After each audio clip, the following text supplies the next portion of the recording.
সরাসরি নজর রাখবো আমরা বীরভূমের সিউড়ির দিকে, সেখানে 14 নম্বর জাতীয় সড়ক অবরোধ, বিজেপির টায়ার চালিয়ে বিক্ষোভ। আমাদের সঙ্গে সরাসরি রয়েছেন আমাদের প্রতিনিধি মনোরঞ্জন রয়েছেন, আমি মনোরঞ্জনের কাছে চলে যাবো। মনোরঞ্জন, এই মুহূর্তে সেখানে ঠিক কি পরিস্থিতি?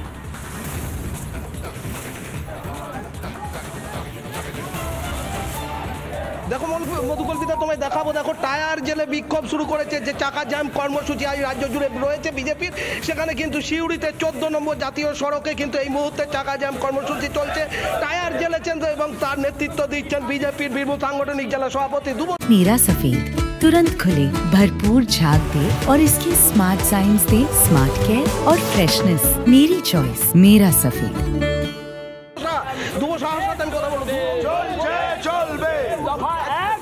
দেখুন, রাজ্য জুড়ে ডক্টর সুকান্ত মজুমদারের যে ডাক 2 ঘন্টা ব্যাপী চাক্কা জাম কর্মসূচি, বীরভূম জেলার 39টি মন্ডলে আজকে এই কর্মসূচি আলাদা আলাদাভাবে হচ্ছে।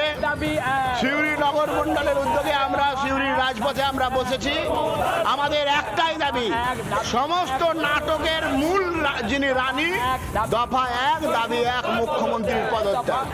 দেখো 2 ঘন্টা ধরে কিন্তু এই চলবে রোড ব্লক, এবং তোমাকে আমি আমার ভিডিও জার্নালিস্টকে দেখাতে বলবো কিভাবে দেখো টায়ার জেলে বিক্ষোভ চলছে। বারবার কিন্তু বিজেপি নেতৃত্ব বিক্ষোভে সামিল হচ্ছেন, কখনো তারা রাস্তা ব্লক করছেন, কখনো তারা ধর্ণা দিচ্ছেন, এবং সেক্ষেত্রে কিন্তু বারবার তপ্ত হচ্ছে বীরভূমের রাজনীতি। আজকেও দেখো জাস্টিস চেয়ে, আরজি করের জাস্টিস চেয়ে কিন্তু এই অবরোধ চলছে, জাতীয় 14 নম্বর জাতীয় সড়ক অবরোধ চলছে। এবং সেখানে দেখো বিজেপি কর্মীরা তারা জমায়েত হয়েছেন টায়ার জেলে। এই ইতিমধ্যে কিন্তু বিক্ষোভ শুরু হয়েছে। অন্যদিকে তোমায় দেখাবো 14 নম্বর জাতীয় সড়কে একের পর এক লরি কিন্তু দুপাশে দাঁড়িয়ে পড়েছে, কারণ বিজেপির যে কর্মসূচি সেই কর্মসূচি 2 ঘন্টা ধরে চলবে এই কর্মসূচি, এবং রোড ব্লক, তাতে কিন্তু জাতীয় সড়কে এই মুহূর্তে জ্যাম। যদিও বিজেপি একেবারেই আমরা সেই ছবিটা দেখতে পাচ্ছি, এই মুহূর্তে দুটো ছবি দেখাচ্ছিলাম আপনাদেরকে। আর দেখতে পাচ্ছেন রাস্তায় টায়ার চালিয়ে বিক্ষোভ দেখাচ্ছেন বিজেপির যারা কর্মী সমর্থকেরা রয়েছেন, তারা সিউড়িতে 14 নম্বর জাতীয় সড়ক অবরোধ করে বিক্ষোভ দেখাচ্ছেন বিজেপির কর্মী সমর্থকেরা, টায়ার চালিয়ে বিক্ষোভ দেখাচ্ছেন তারা। দুটো ছবি দেখাচ্ছি আপনাদেরকে। একদিকে দেখুন রাস্তায় টায়ার চালিয়ে বিক্ষোভ দেখাচ্ছেন বিজেপির কর্মী সমর্থকেরা, অপরদিকে রাস্তায় বসে পড়েছেন যারা কর্মী সমর্থকেরা রয়েছেন তারা। অভয়াকাণ্ডের প্রতিবাদ, সেই প্রতিবাদের আজ এবারে বীরভূমের সিউড়িতে 14 নম্বর জাতীয় সড়ক অবরোধ করে বিক্ষোভ। অভয়াকাণ্ডের প্রতিবাদে পথে বিজেপি, এবং যে ছবিটা আপনাদেরকে দেখাচ্ছি সিউড়িতে, সেখানে 14 নম্বর জাতীয় সড়ক অবরোধ বিজেপি, এবং সেই ছবি পরপর আপনাদের সামনে আমরা তুলে ধরছি। একদিকে শুধুমাত্র এই যে প্রতিবাদ, টায়ার চালিয়ে বিক্ষোভ দেখাচ্ছেন বিজেপি সমর্থকেরা, তা নয়, একই সঙ্গে আপনারা জানেন দিকে দিকে সাধারণ মানুষজন তারা প্রতিবাদে সামিল হয়েছেন, তারা বিচারের দাবিতে পথে নামছেন বিভিন্ন সময়, এবং তাদেরকে পর্যন্ত রেয়াত করা হচ্ছে না।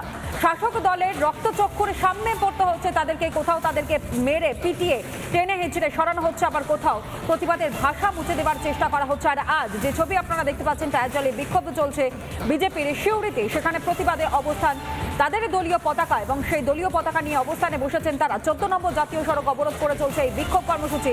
অভয়ার বিচারের দাবিতে বিক্ষোভে সামিল হয়েছেন বিজেপি সমর্থকের, এবং সেই ছবিটাই আপনাদের সামনে আমরা তুলে ধরছি, যেখানে শুধুমাত্র রাস্তা বন্ধ করে দিয়ে, অর্থাৎ রাস্তা অবরোধ করে দিয়ে তারা অবস্থানে বসেছেন। তারা একই সঙ্গে টায়ার চালিয়ে চলছে এই বিক্ষোভ।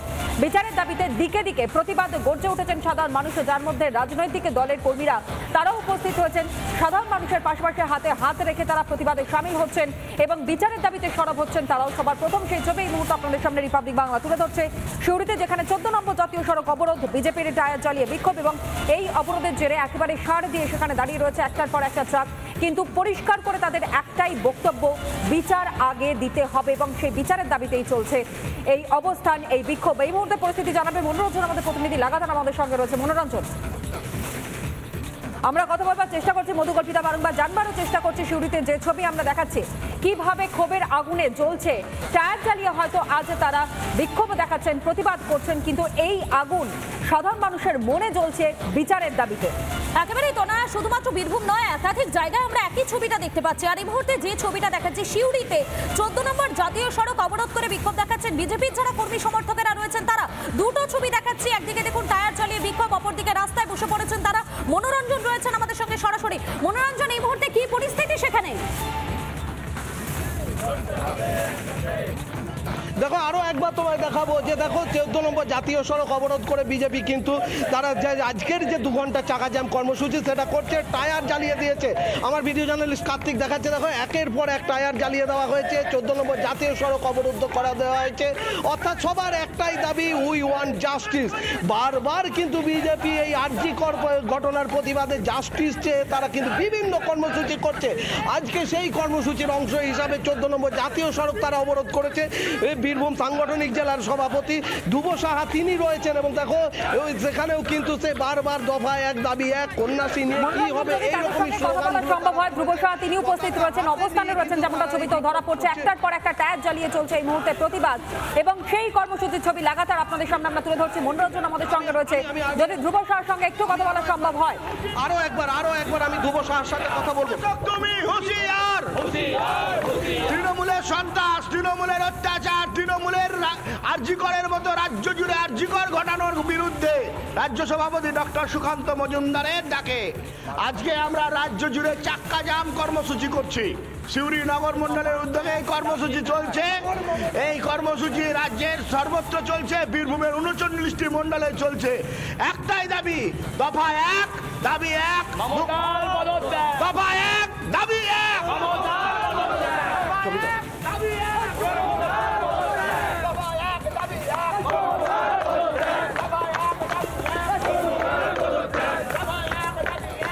মনোরঞ্জন, তাহলে একটা বিষয় পরিষ্কার, স্বাস্থ্যমন্ত্রীর ভূমিকায় তারা ক্ষোভ প্রকাশ করছেন, যে কারণে পদত্যাগের দাবিতে আজ অবস্থানে বসেছেন বিজেপির যারা সমর্থকেরা।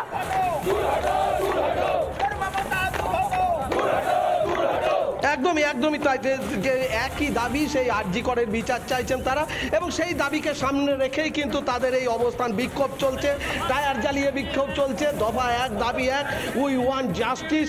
এই সমস্ত নারীদের সুরক্ষা চাই, এইরকমই কিন্তু তারা প্ল্যাকার্ড হাতে নিয়েছেন এবং সেই হাতে নিয়ে মনোরঞ্জন, বোঝাই যাচ্ছে সেখানে যারা বিজেপির কর্মী সমর্থকেরা রয়েছেন তারা রাস্তায় বসে বিক্ষোভ দেখাচ্ছেন, তারা বিচারের দাবি করছেন, তারা অভয় দোষীদের গ্রেফতার করে শাস্তির দাবি তুলেছেন। ধন্যবাদ তোমাকে মনোরঞ্জন।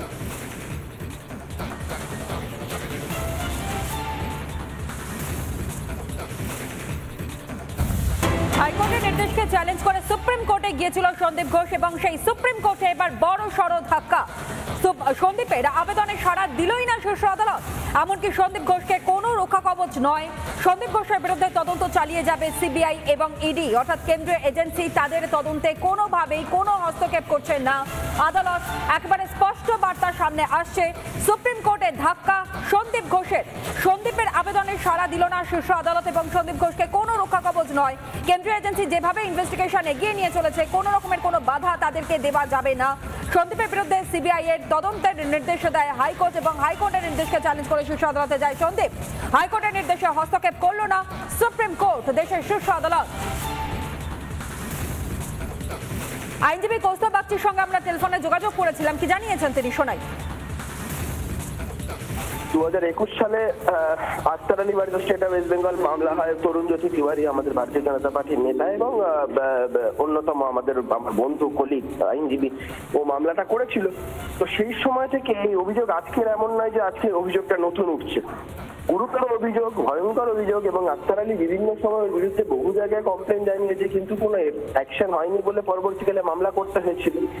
আজকে এই ঘটনা সামনে আসার পরে এই মামলা যখন হস্তান্তর মানে সিবিআই কাছে ইনভেস্টিগেশনের ট্রান্সফার অফ ইনভেস্টিগেশনের জন্য যখন হাইকোর্ট যখন অর্ডার করে, তো সেই ক্ষেত্রে প্যালপেবলি অনেক কিছু হাইকোর্টের সামনে বিষয়গুলো ছিল এবং কোথাও বারংবার এই বিষয়টা উঠে আসছিল যে আরজিকরের খুন এবং ধর্ষণের এই ঘটনার পেছনে কোথাও আর্থিক দুর্নীতির বিষয়টা খুব ইম্পর্টেন্ট নয়। তো কিন্তু এই বিষয়গুলোর মধ্যে একটা খুব গ্রস কানেকশন আছে। সুপ্রিম কোর্ট খুব রাইটলি যেটা করেছে, খুব রাইটলি করেছে, আমরা এই রায়কে স্বাগত জানাই এবং আমাদের মনে হয় এই বিষয়ে প্রপারলি তদন্ত হলে আরজিকরের এই যে ঘটনাগুলো সেগুলো সামনে আসবে। আপনাদের শোনালাম কৌস্তব বাগচি, তার বক্তব্য এবং সুপ্রিম কোর্টে ধাক্কা সন্দীপ ঘোষের। সন্দীপের আবেদনে সাড়া দিল না শীর্ষ আদালত। এ বিষয়ে আইনজীবী ফিরদৌস শামীম তিনি কি বলছেন, তার কি বক্তব্য শোনাবো আপনাদের। এটাই খুব স্বাভাবিক পরিণতি ছিল, তার কারণ কলকাতা হাইকোর্ট যে নির্দেশ দিয়েছিলেন সেই নির্দেশ অত্যন্ত যুক্তিসঙ্গত কারণেই সেই নির্দেশটি দিয়েছিলেন।